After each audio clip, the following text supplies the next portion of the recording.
This post-lunch session is going to be one of the most exciting ones. This is the VCs and private equity panel. And what do we see happening in the next 5 to 15 years? So it's going to be a very exciting panel. May I request our moderator, Dr. Siddharth Das, to come up. We also have Subrata Mitra, yes, Samir Kumar, and Ganapati Venugopal. And you'll introduce all of them, so that's fine. Please. Okay. Thank you very much. Just a request, what we've realized is that if folks are talking around here or on the side, the way the acoustics work, it actually becomes pretty noisy here. So if anyone needs to talk, you can either use the lower floor or the upper floors. They're all available. Thank you very much. Thank you. Hello. Thank you, Sushila. Good afternoon, members of IIT ACB and special invitees. So Sushila has set the bar very high. She said this is the most exciting session. But this is also the post-lunch session, so this is the yawning session, so our challenge is to keep you awake. So we have a very experienced panel. I'm not calling ourselves the distinguished panel because the gray hairs probably show it anyway. I would like to just introduce the panelists. Subrata Mitra. He's also a PhD, but unfortunately only my PhD showed up here. So Subrata is managing partner at Accel India. Prior to that, he had founded his own venture fund, which was called Erasmic, which was eventually acquired by Accel. Accel, as you know, is a global brand. And Subrata is also the one who placed the faith in the, I call them the Binny brothers. They are not brothers, Sachin and Binny Bansal. And prior to that, Subrata was an entrepreneur. He also had a stint with IBM. He's an alumnus of IIT Kanpur and also University of Illinois at Urbana-Champaign. So welcome, Subrata. Next to him is Samir Kumar. Samir is a long-time veteran of the VC industry in India. In fact, he was one of the first person I met when I came back to India. And Samir is the founder of Athera Ventures, which was rechristened from its earlier name, Inventus. And he has been kind of the anchor for all the three funds. And Samir is an alumnus of IIT Mumbai and also IIM Bangalore.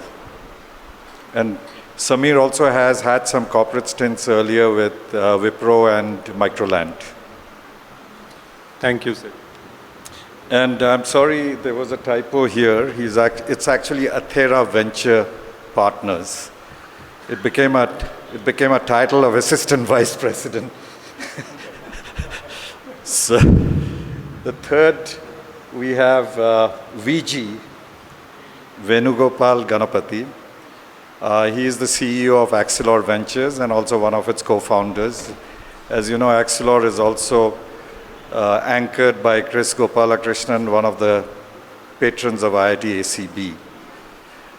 So the reason this panel was selected, or the panelists were selected, was not because all their funds start with the alphabet A, which is a pure coincidence. But it's because they represent different stages of investing. VG invests more in the seed stage, Samir invests more in the early stage, and Subrata invests both in early and growth stage, and perhaps even late stage now. So he covers the entire spectrum. So with the introductions, I would just like to give you a very short summary of what's happened here in the last 20 years. I take 20 years because basically that's where the venture capital, although it's been around for a much longer time, but this is when it became popularly used in India, venture capital. So if you look at the history over the past 20 years, it really started with a very capital constrained environment. And I mean it seriously because many of them invested at that time. Entrepreneurs had very challenging times raising capital because it was capital constrained, our environment. Today we have a relatively capital unconstrained environment. So, of course, for the right ideas and for the right growth stage companies. I'm just caveating that. So from those challenges, then we had also the number of investors in our in this country were very few. It started out with some government state-sponsored funds. It also had some corporate funds, and then it had some multilateral organizations. Over the last 10, 15 years, we have had a huge explosion of independent venture capital funds, some of them affiliated, some of them global funds, and some Indian funds. So the landscape has totally changed. The other benchmark here, I normally don't get into the numbers, but the numbers will, I'm giving you just an idea that 20 years back, probably the level of investment on an annualized basis could not have been more than a few $100 million. Today, I think over the last 3 years, we are probably averaging somewhere from $40 to $50 billion. So you can see what kind of scaling has happened.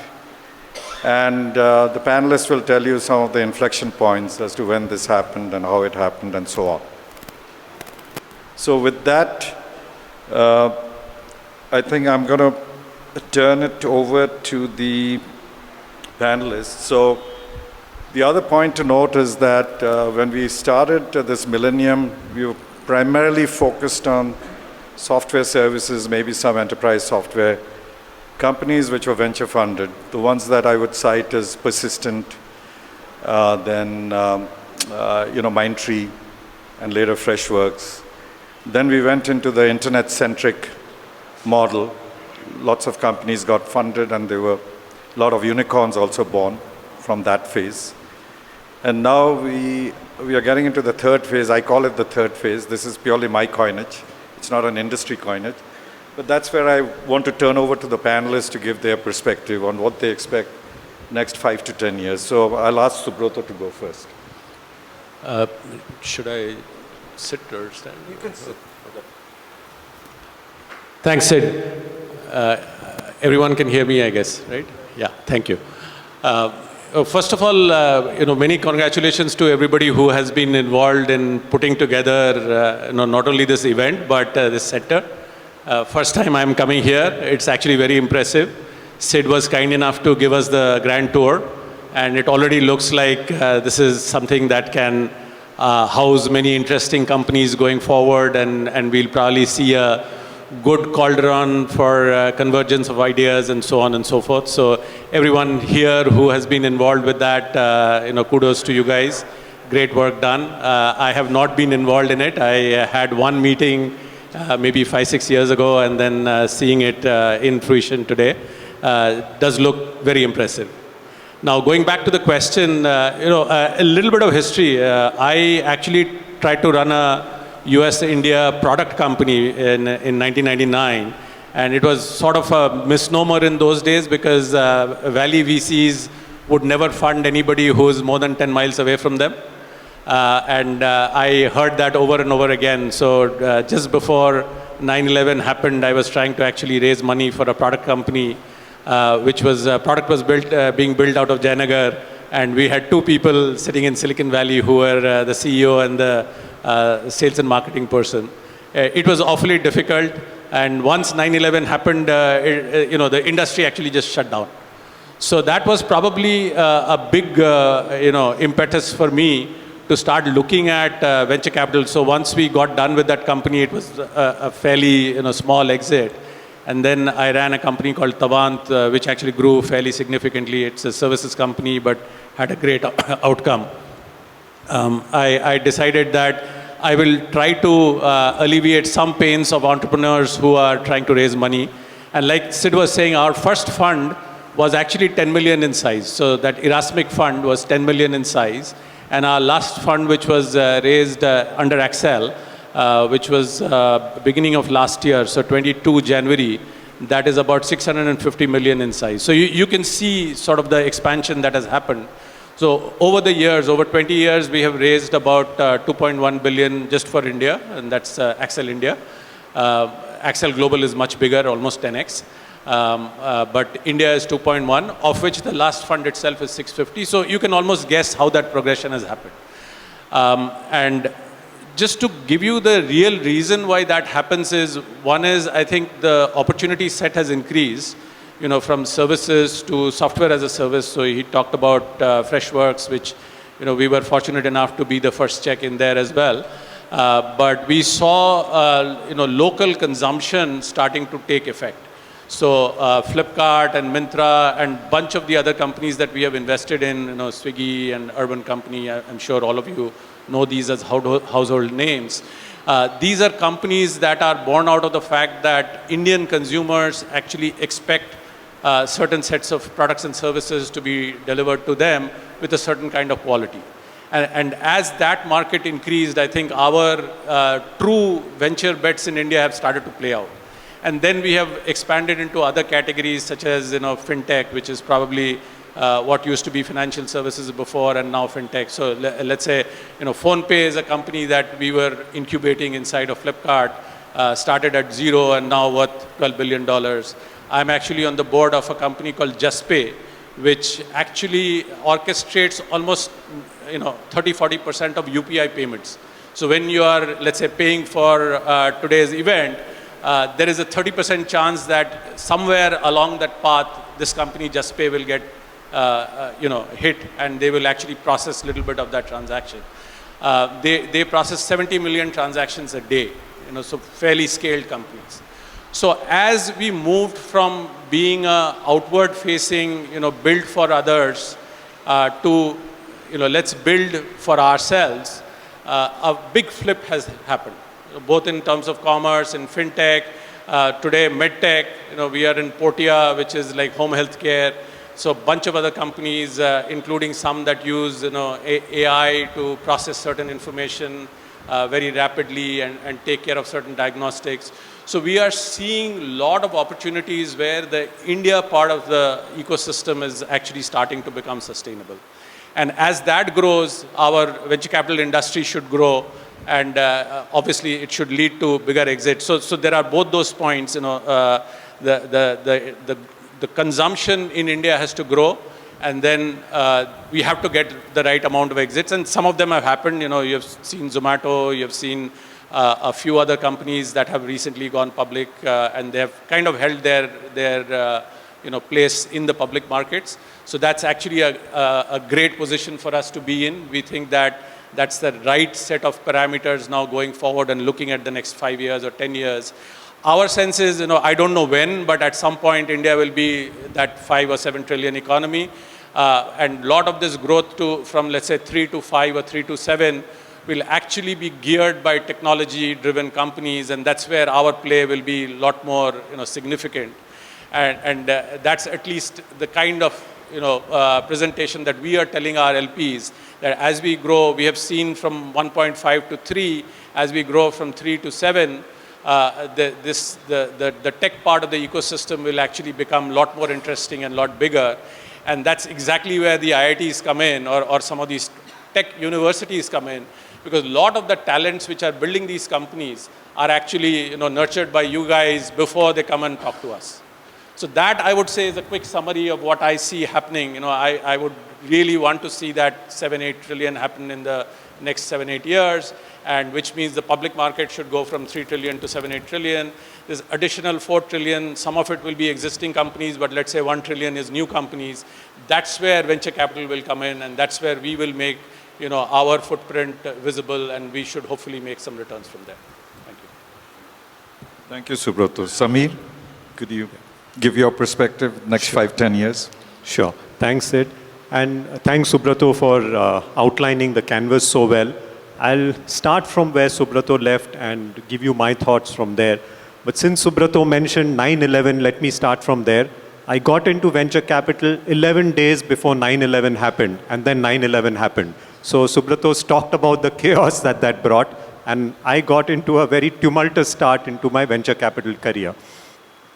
But trying to trace those 22 years of venture capital and how it's changed and where we see things in the next 5 to 10 years. Our first few investments, I started off with Acer Tech Ventures, but then co-founded Inventors, which is now Athera Venture Partners, were all in software and software as a service related companies. Software products probably, not services, but software was the defining theme, information technology. And a lot of entrepreneurs who were building good hardware-centric companies would come very frustrated and say, but why don't you fund a hardware company? And I had no answer because I used to like the entrepreneur, used to like what they're doing, but it would never get through the investment committee. That's one big change that has happened in the last few years, and I see that accelerating in the next 5 to 10 years. Just to give you some examples from our own portfolio, I had never thought 15 years back or even 7 years back that we would actually invest in a company building satellites and sending them into space. I'd never thought we would do an electric vehicles company. I never thought we would do a smart helmets company. I never thought that we would do a toys company that uses physical toys which interact with your mobile or tablet and an AR, VR gameplay happens. Yet we have done all these, and very recently, just a couple of weeks ago, we did an autonomous guided vehicles company. Professor Murthy Tihan is in autonomous navigation, and this company is in autonomous navigation for warehouses.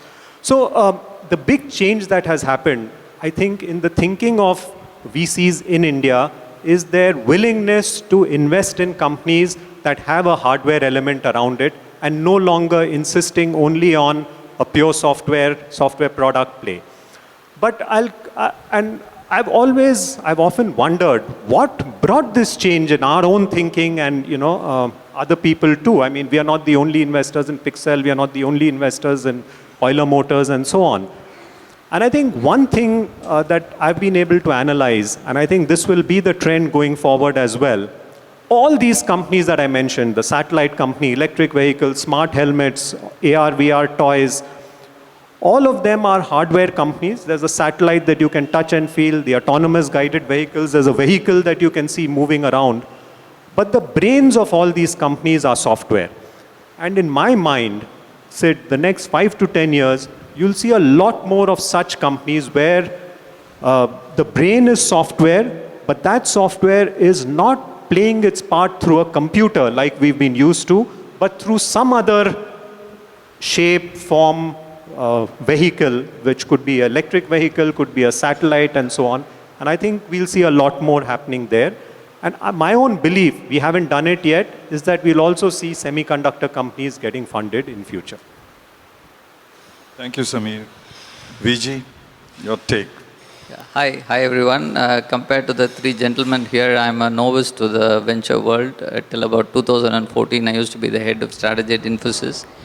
And I was lucky to be partnering with two other co-founders of Infosys, Mr. Chris Gopalakrishnan and Mr. Shibalal, to start Axelor. In the context of the question laid out by Sid, I think in the last 9 years of Axelor's existence, for the first 5 years, we have been mostly an accelerator, right? And we started out a fund in 2018, and then we have 2 more funds after that. One focused on EV and one, the recent one, $100 million fund. So with about $150 million of assets under management, as preparation for this event, I was just looking at our data.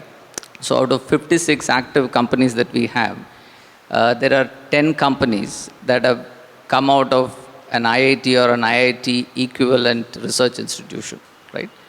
It's about 18%. And out of the 121 odd founders in our active portfolio, close to about 12 founders are PhDs or postdocs from this institution, which is about 10%. I think in terms of what I would like to see happen in the next 5 to 7 years, If you look at a fund like Axelor with a deep interest in deep tech, right, and a key stakeholder in promoting innovation coming out of research institutions, I would like to see the 18% or the 20% reflected in Samir's portfolio or Subrato's portfolio. Right? That would clearly mean that while we have been able to solve for funding and discovery or access at earlier stages, I think it is important for us to aspire big and not settle with smaller outcomes and see the same kind of metrics being shown in later stages. That's number one. Number two, I think if you look at the broad spectrum of technology, there is proof of science, which is largely what is happening in the labs. There's proof of technology. Whatever is happening in the lab can happen at scale outside as well. There is proof of business that this technology can actually solve a real problem for somebody and make money. And then there is proof of scale. I think looking at the last 7-8 years, we have been able to solve for proof of technology a little bit, proof of business certainly, right? So for companies that have really crossed the chasm and have built out a business, it is as good as any other startup for them to access this kind of venture funding and use that capital to become big. But when it comes to proof of technology itself and proof of science, there is enough and more that needs to be done. So hopefully with this kind of focus, like for the session that we are having now, we will be able to solve for that as well. Obviously, there are other economies which have kind of cracked this model. Unfortunately, in India, VC ecosystem came before seed ecosystem, right? And commerce business models came before business models that are built out of science or technology. So it's a kind of inverted model. I think with whatever success we have seen, I hope in the next 3 to 5 years, this will become mainstream too. Thank you, Viji. So Samir gave us segue into the hardware ecosystem, and I think many of the directors from IIT can take note that hardware is something that the VC are seriously looking at. I didn't want to put Subrata on the spot, but your colleague Prashant made a statement a few months back saying that there is no deep tech ecosystem in India. Can you just elaborate on that, or what is your perspective, and how can we build one? Okay, I don't know the full context, but I'll try to tell you what I think about deep tech. Clearly, ISRO has done a great job. And I think everybody stood up and took notice when we managed to land on the moon. And the Western countries are able to now tell us that, we have done it at maybe 100th or 150th the budget that they are looking at. So clearly, when we put our focus to it, we can build the ecosystem. But if you look at, let's say robotics as an area, we are looking at companies from India, let's say industrial robotics, which are trying to go after Japanese robots or warehouse robots that are being built by Amazon or being used by Walmart. And we are nowhere in the scene in terms of the sophistication of those robots, the kind of value propositions that the others are able to provide. I mean, Grey Orange is probably one company which is now starting to make a difference in a sort of a global scenario, having started in India and gone through their own 10-year learning curve. But can we shorten that cycle to like 2-3 years, which is what most developed countries will let you do because of the kinds of sophistication they have in the industrial end of this, where people are willing to adopt these solutions early, they're willing to take a risk, but the solutions also have to have the right set of going in parameters, which is it should not halt my warehouse for a day. If I have 1 million square feet warehouse, I can't bring in a university solution or a startup solution which is going to short circuit everything because the humans are not able to now function on the field, and it just shuts down the warehouse for a day. I mean, if that happens to Walmart, somebody's head will get chopped, right? So we have to work in a sort of a constructive way between the startup ecosystem, between universities that are actually producing these engineers to look at, what are the safety protocols, what are the basic, tests that we need to run before something is called at industrial scale, or even, able to be put to deploy at industrial scale. Forget about themselves being at industrial scale. So some of these things, if we can get our people to go through, which I think the software industry in India, because it has been hardened over 30, 40 years, it has already happened. I can't, when somebody comes in from a good software company, we don't have to teach them about QA. They already know what is the state of the practice out there. And in some ways, QA is more important than development itself. Right? So some of those processes have to come in and become, almost second nature to us. And then the industries which are here in India, I think some of the bigger startups are willing to experiment. When Grey Orange came, Flipkart actually did the sorter very, very early. We knew that it may or may not work, but we were willing to take a risk. Are there other such companies which are willing to take a risk and get these things deployed maybe for 5% of their payload or 10% of their payload? So I think it is all possible, but it has to be systematically built up the way ISRO has built their whole program. Thanks. Thanks, Subrato. So, Samir, one of the questions I had, you probably have seen a lot of up cycles and down cycles in venture capital industry. Now, if you were, there are quite a few IIT directors here. All the IITs now run their e-cells. How do you work with these e-cells in these cyclical environment? Because many of these companies, they may have great ideas, but if they hit a down cycle, then what do the venture capital ecosystem, how can they sustain it? That's a very good question, Sid, and my answer is going to be a little counterintuitive. So we all believe that, and I have seen more down cycles than up cycles, unfortunately, but we all intuitively believe that a down cycle is a bad time for startups and so on. But the fact of the matter is, and it's borne out by data time and time again, that great startups have been born in times of great economic distress or toughness or whatever it is. And in fact, when money is easy and economic cycles are great, money tends to be wasted, money tends to be thrown, frugality goes out of the window, and a lot of bad habits come in. So one is that down cycles are not a bad time to start.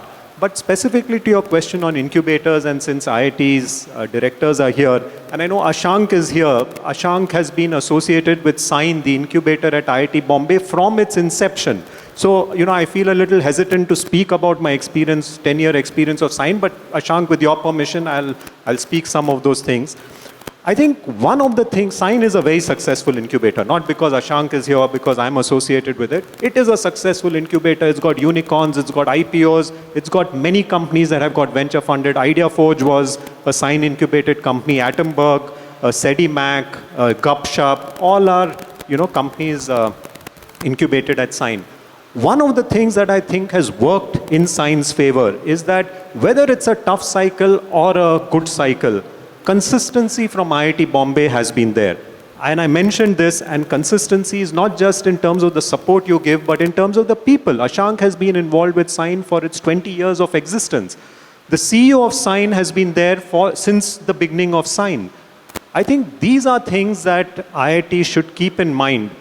I find that in some of the others, IIT Madras also, because of, I think, Professor Jhunjhunwala has had great continuity. But in many of the others where we've tried to associate in an external manner as VCs, people change, you don't know who's come in, who's gone.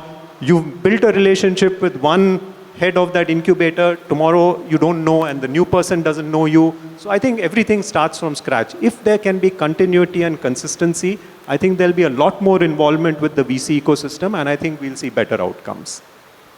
Thanks. So Vijay, next question for you. You mentioned that there are certain focus sectors like medtech and health, and medtech and what was the other one? That EVs. These are obviously of great interest to the IIT incubation cells. These are all tech. What do you see in terms of the opportunity, and how do you work with the IIT ecosystem? Yeah, going back to my framework of this proof of science, proof of technology, proof of business, and proof of scale. Obviously, proof of science and proof of technology is where we need to engage a lot more with research institutions at the stages where the ideas are getting incubated. So we, like any other venture investor, waited for about 5-6 years, expecting entrepreneurs to come out of these places, and we have successful instances because 10 out of these companies, 56 companies have come out of there. But we believe that it is not just enough for us to wait on the sideline and wait for startups or entrepreneurs to come up. So about 2 years back, we launched a program called Axelor Labs, which was entirely focused on working with innovators who are in research institutions and building out businesses along with them, right? So essentially looking at models where we can co-create or build ventures, working with innovators directly to solve for startups coming out of proof of science and proof of technology stages. Overall, out of the 10 companies that I mentioned from our portfolio, only 3 out of those 10 companies were introduced to us directly by the institutions. The remaining 7 came out of just like any other startup reaching out to us. Whereas in the Axelor Labs model, the 3 ventures that we are currently incubating, all 3 of them have come out of very close association with institutions and understanding what their focus areas are.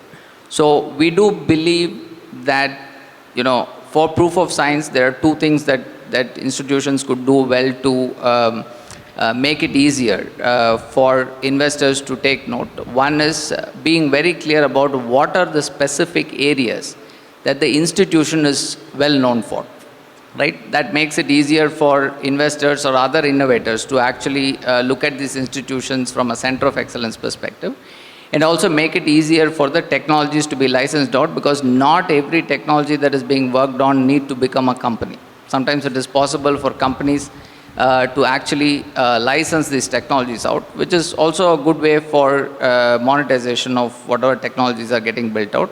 The second model is to for investors or people who are invested in the space to look at what are the specific innovations that the different departments or the professors are working on and match it to what the market needs are. And if you are able to find an intersection, which is what we did in the 3 ventures we spoke about, one of them is in applying software for reducing the cost of molecular diagnostics. The second one is in the gut microbe space. The first one we are working with an ex-professor of IIT Bombay. The second one we are working with a postdoc and a professor at IIScr in Bhubaneswar. And the third one is actually a family of technologies with researchers from IIT Bombay and ICT, right? In all these 3 cases, we had a deep view in terms of what the potential problems that need to be solved from among the landscape analysis that we did in terms of what kind of researchers are working for. So from a scan of about 125 researchers, we were able to identify the researchers that were working specifically in these spaces. And then in all these 3 cases, we are obviously investing, but we are also offering a co-founder level equivalent person as a CBO for these ventures to be built out. So more models like this will mean that we can increase the number of experiments, and once the number of experiments increase, I think the outcomes will not be any different from as it is for other sectors.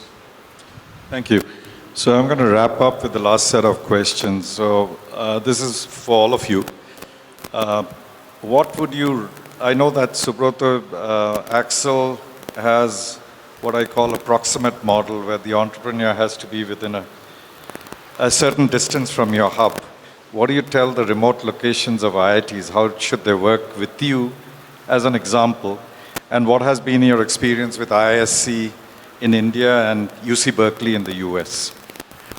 Just to clarify, I mean, we don't really have a proximity requirement, because we have invested in Delhi, we have invested in Chennai. Our entire SaaS portfolio, I would say 80% of the companies are probably sitting out of Chennai today.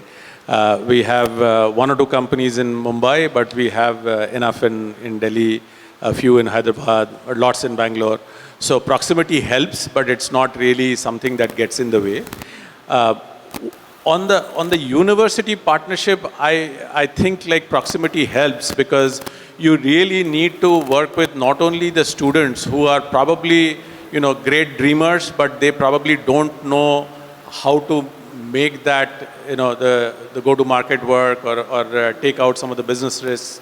So the professors have to get involved. And what we have found is remotely getting into sort of the line of sight of these professors are very, very hard. Because they have their day job, they're doing whatever they have to do for their, careers. If you cannot, sit with them and help them think through that, this is why we are asking for this kind of an input to this particular company or the founder, and they need to go talk to somebody else who looks like XYZ, and here are the LinkedIn profiles that we could think that they should reach out to.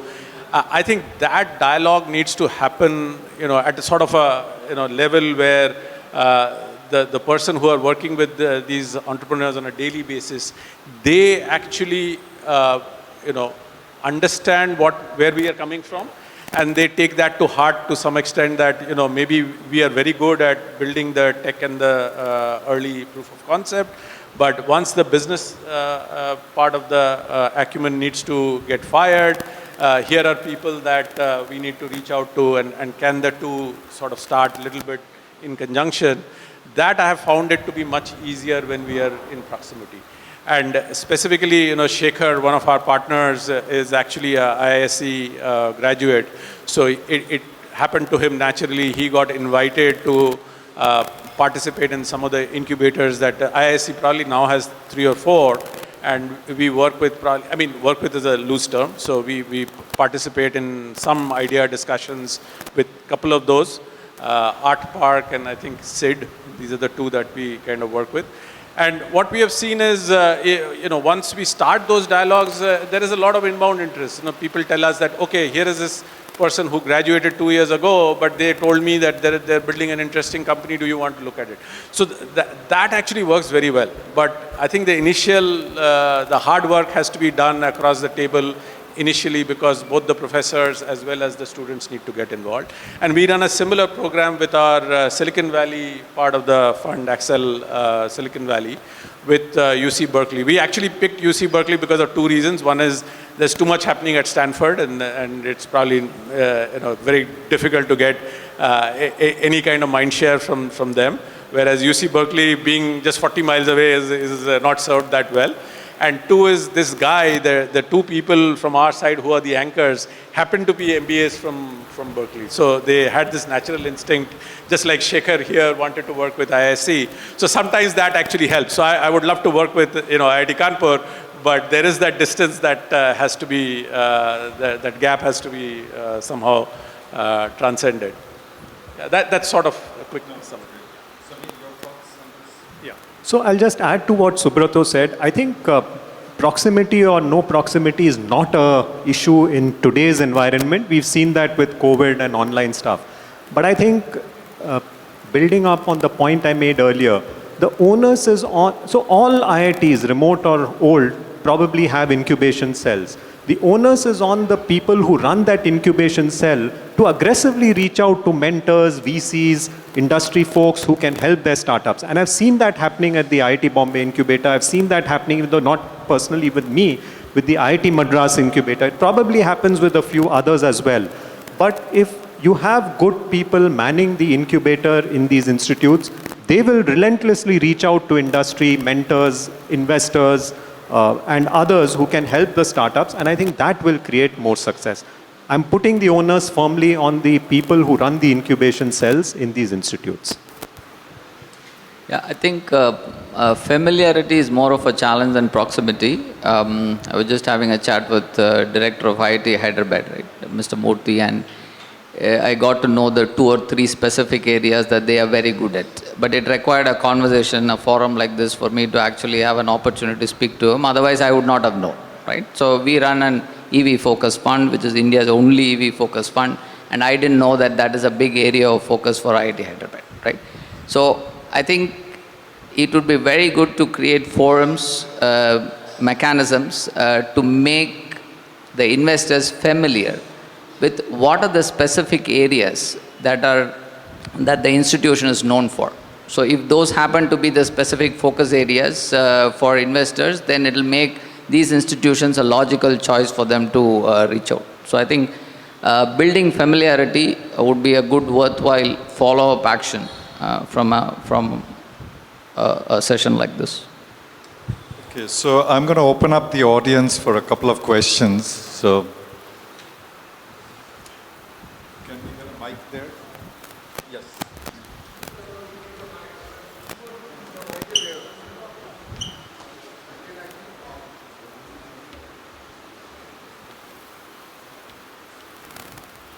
So one of the things that happens in the IITs is that there are a lot of ideas, and the proof of science and the proof of technology is always done.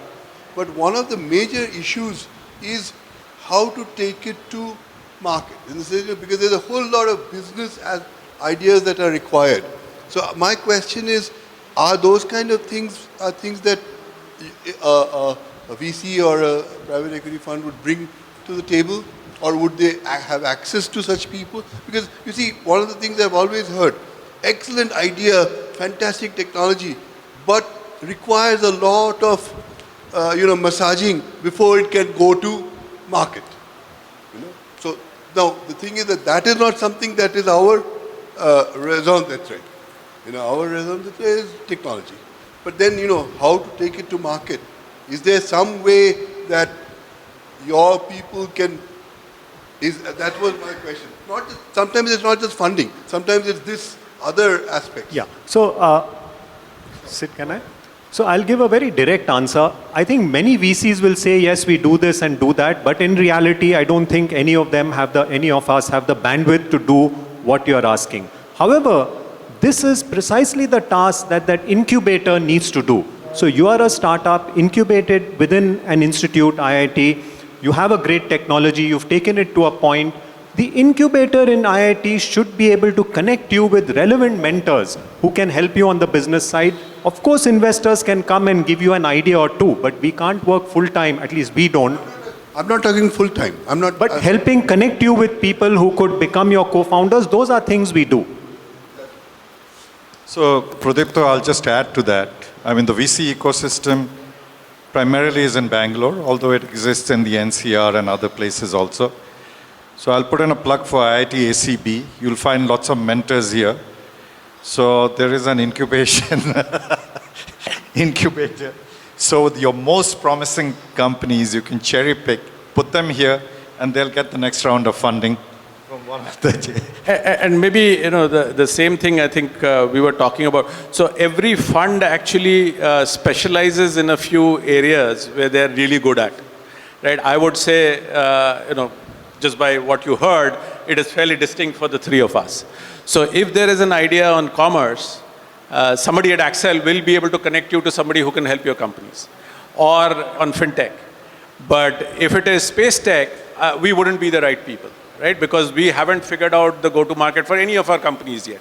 What happens is once we have a leading company that have kind of scaled, we get all of that connections into our kitty, and those are the connects that we can bring for a new company. So you have to do that little bit of research that should I go to Subrato or go to Samir or whoever else. But it is possible. I wouldn't rule it out. I mean, IIT ACB can facilitate some of that.